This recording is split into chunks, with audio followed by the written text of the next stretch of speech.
ကောင်းကောင်းဖျားရနိုင်ငံတော်မှာဖျားအသုံးပြုဖို့အတွက်ကျမတို့တွေကဒီမှာတင်နန်းပေးနေခြင်းဖြစ်တယ်။အားကြောင့်မလို့ပေါ့နော်ကျမတို့တက်တာမှာဒီနေ့ကစပြီးငါအတွက်ငါအသက်မရှင်တော့ဘူးဖျားသခင်အတွက်ပဲအသက်ရှင်မယ်သင်ရင်လည်းဖျားအတွက်ပဲရှင်လည်းဖျားအတွက်ပဲဆိုတဲ့လူတွေပေါ့နော်ဒီမှာတွေ့ရတဲ့ဖျားသခင်ကျေးဇူးတော်ချီးမွမ်းပါတယ်လို့နော်ခင်ကျမတို့မစခင်စပြီးတော့နော်ဆုတောင်းရအောင်ဟာလေလုယာမြင့်မြတ်တဲ့ atu hi USA in nan chommi na lakip an lakhate an van chua leo chan te a kawan zai mi se hi sama sandi hi lakha van chua se tu hi ke sain avan thu ke zun kha cha te zun kha cha e tha tok ne hi ban tok te e ti cha cha te rian nan tun mi rim rim he kan ha ngam sa ma ram tang boi pani choin pe na se chon amhang tu siama sandi rim rim zong vai alum hui rim rim lai ti ka zung the pho te zong kha ma kha kha pho kha zai tin dan van tia tia chen tat na thang se le la ki ame siama sandi leisa hobi e ma cha u te la kha chuna e he ka hin te zai te an van lang tar kha kha kha kha nu kha kha an van chu mi te kha e ma te ken chen tha tuk ne hallelujah ti cha de na yong lu be ကျေးဇူးတော်ပဲကျေးဇူးတင်ပါတယ်ဖျားတဲ့ကောင်းကြီးတွေပါဟေးvia sama sandi achom tu na sponsor nan chunga lop nak tampi gan nei hi sama sandi nan chom mi ronga tam pi boy pani rian na tun chang kharau tampi nan kai chang ha nan laf kip te nan kut mi he tlam king ken amu jong zal kalom tok ning san pongman la sa ya le no siama amen ke sponsor si manene papa api sekali otto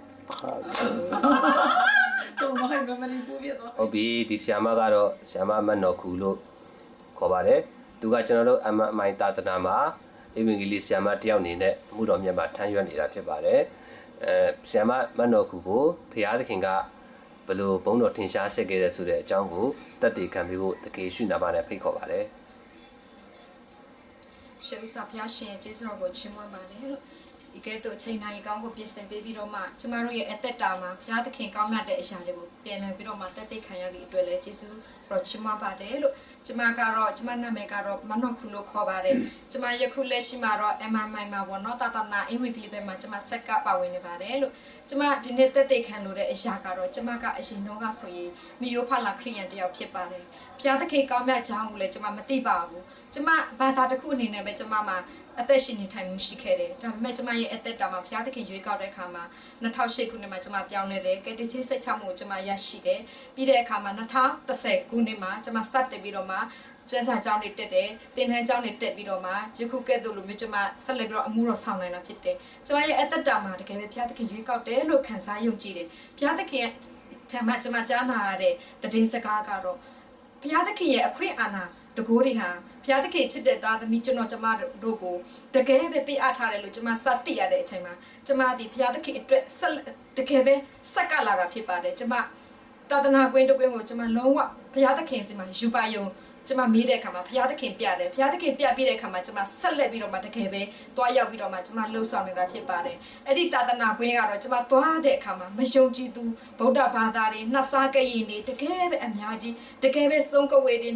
တကယ်ပဲနှက်ဆိုးတွေကိုအသုံးပြုတဲ့နေရာဖြစ်တယ်ဘုရားသခင်ကကျမကို direct ခေါ်ပြီးရွေးနှုတ်ပြီးပို့ဆောင်ခြင်းကြောင့်ကျမသွားလှုပ်ဆောင်နိုင်ခြင်းဖြစ်ပါတယ်။ဘာဖြစ်လဲကျမကအရင်ကအသက်တာကတကယ်ပဲအမိခံတရားဖြစ်တဲ့အခါမှာကျမလုံးဝမလုပ်နိုင်ပါဘူး။ကျမကိုဘုရားသခင်ကဒါလိုက်စကားပြောပြီးတော့မှ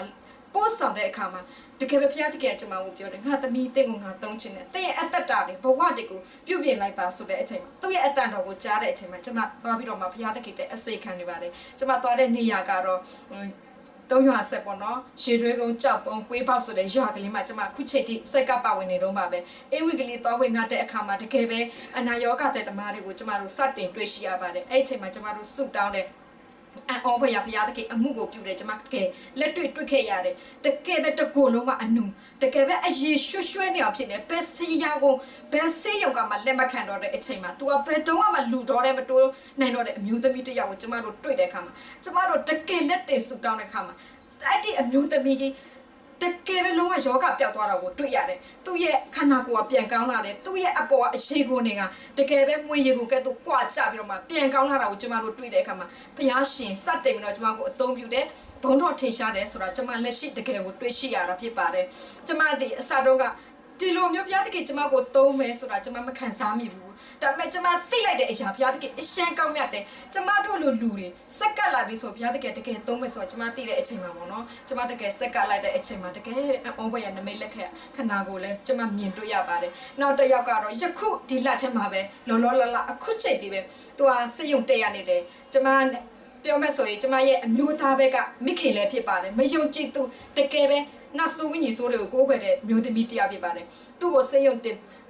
်ရတဲ့အချိန်မှာကျမစီဖုန်းဆက်လာတဲ့အခါမှာကျမသွားတဲ့အခါမှာဆရာဝန်တွေကပြောတယ်ကျွန်တော်တို့ကတော့လက်လျှော့ပြီးကျွန်တော်တို့ယောဂလည်းရှာမတွေ့ဘူးဒါပေမဲ့လူနာအချင်းတွေလုံးဝမကောင်းဘူးဆိုပြီးတော့မှကျမတို့နောက်ထပ်စိတ်ယုံတင်ထပ်ပြောင်းပြီးတော့တင်ပေးလိုက်တဲ့အချိန်မှာယောဂကိုရှာလို့တွေးရှိသွားတဲ့အချိန်ဖြစ်ပေမဲ့လည်းဆရာဝန်ကပြောတယ်ကျွန်တော်တို့လုံးဝတာဝန်မယူနိုင်ပါဘူးတဲ့သူယောဂကအထွန်းထဲမှာ3-4မျိုးတော့ဖြစ်နေတယ်သူကတဲ့သွေးသွင်းဖို့လဲလိုတယ်သူရဲ့ကြောက်ကမှလည်းတဲ့သူရဲ့တရရွက်မှလည်းပြည်တယ်နေတယ်သူ့ရဲ့ဘိုက်ထဲမှာလည်းအလုံးကြီးအကြီးကြီးပဲမွတ်ချိုအိမ်လည်းရောင်းဟာဖျားသခင်ဘယ်လိုလုပ်မလဲဒါမဲ့ဆရာဝန်ကမတတ်နိုင်ဘူးဆိုပေမဲ့လည်းဖျားသခင်တကယ်တတ်နိုင်တယ်ဆိုတာကျွန်မတကယ်စက်ကပ်လိုက်တဲ့အခါမှာကျွန်မတို့စုတ်တောင်းတဲ့အခါမှာဖျားသခင်ရဲ့အောဝေယနမိတ်လက္ခဏာကိုကျွန်မတို့ကိုပြတာဖြစ်ပါတယ်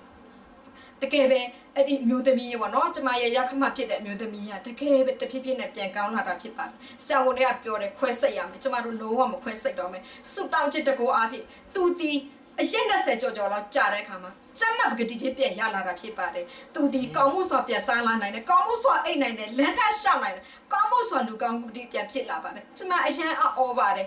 အဲ့ဒီချိန်မတိုင်ခင်တော့ကဆိုရင်ကျမဆိုရင်စီတလာပတ်စာလေးတွေနဲ့အကောင့်ခံခဲ့ရပါတယ်ပေးဆက်ခဲ့ရပါတယ်ဒါပေမဲ့ကိုရောသူတို့ကိုတမီတင်စကားဝင်ငါထားတယ်အပင်ငယ်တော့မသွားရဘူးကိုရောတမီကိုခွင့်ရပေးပါကိုရောတမီကိုကူညီပါလို့စူတောင်းတဲ့အခါမှာတကယ်များတကယ်အခွင့်ပေးရတယ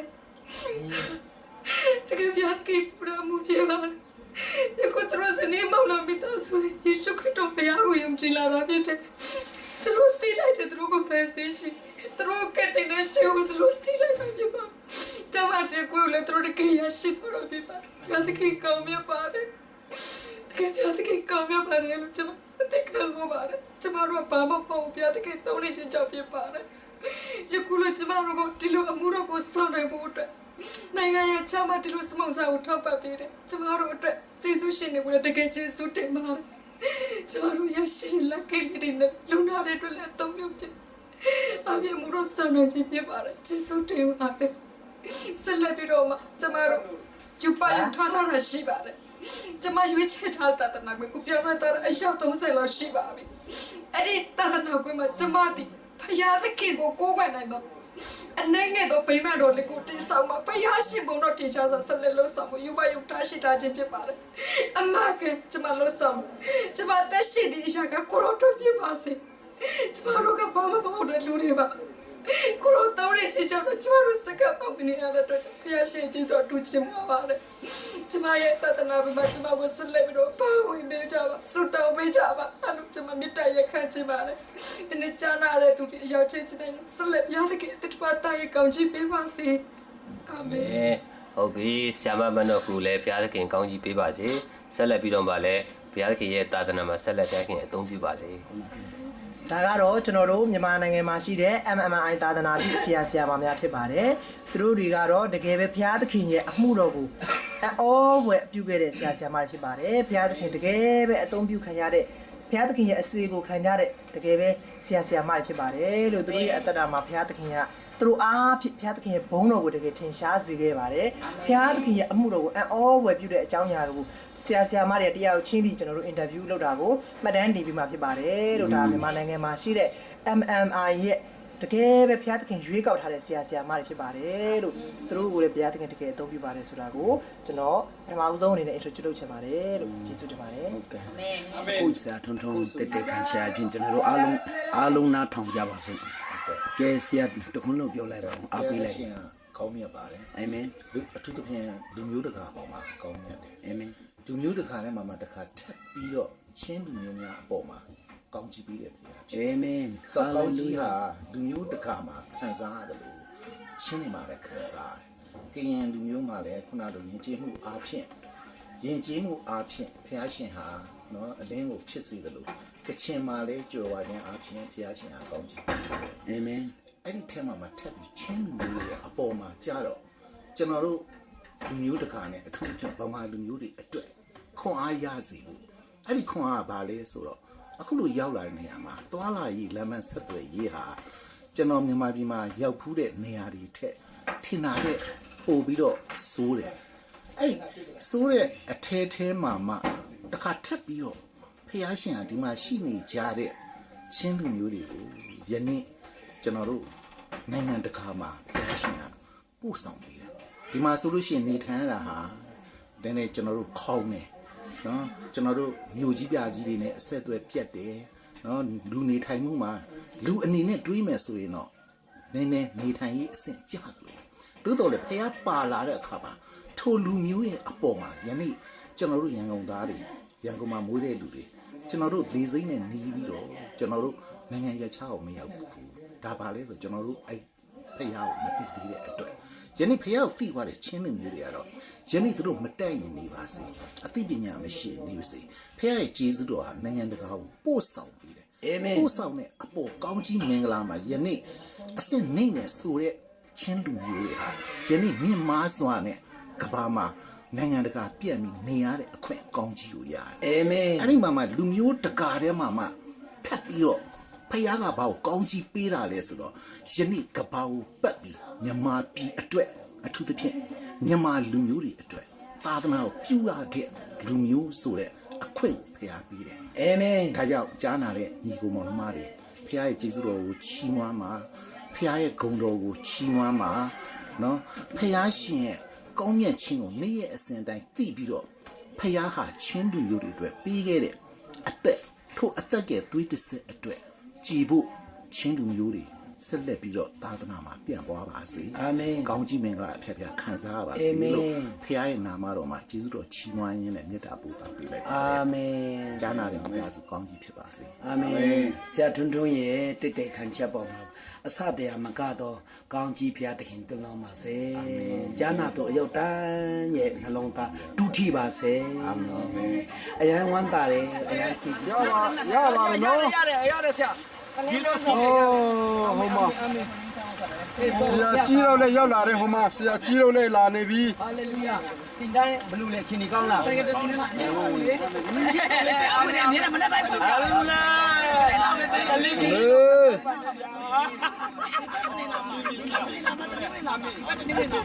ုတ်ပြီကြည့်မနော်ဖုန်းဆက်တော့မဆက်ဆက်ကျွန်တော်ဖုန်းနဲ့ဟောဆရာကင်မရာကိုထုတ်လိုက်တာဆရာကင်မရာကအားလုံးကိုထားပြလိုက်ပြီနော်ဒီတော့မှကျွန်တော်ဆရာကိုထည့်ပြလိုက်မယ်ဆရာကိုထည့်လို့ထည့်ပြလိုက်မယ်ကဲဆရာကဲဒါချင်းဆရာမတို့ဆရာတော်လေးလာပါရောက်တာဟိုကဒီမှာကြည့်ရဲပေါက်ခွဲလေလေသူ့အောင်ကျွန်တော်လည်းအိမ်လမ်းဆောက်ရမှာမဟုတ်လားဆရာကဒီရမရမဘောနေနေကရေစီအရင်တန်နေဟုတ်လားဒီကဟုတ်ပြီဒီကမှာဒီမှာရေစီအရင်တန်နေဟုတ်ကဲ့ဟုတ်ကဲ့တပည့်တော့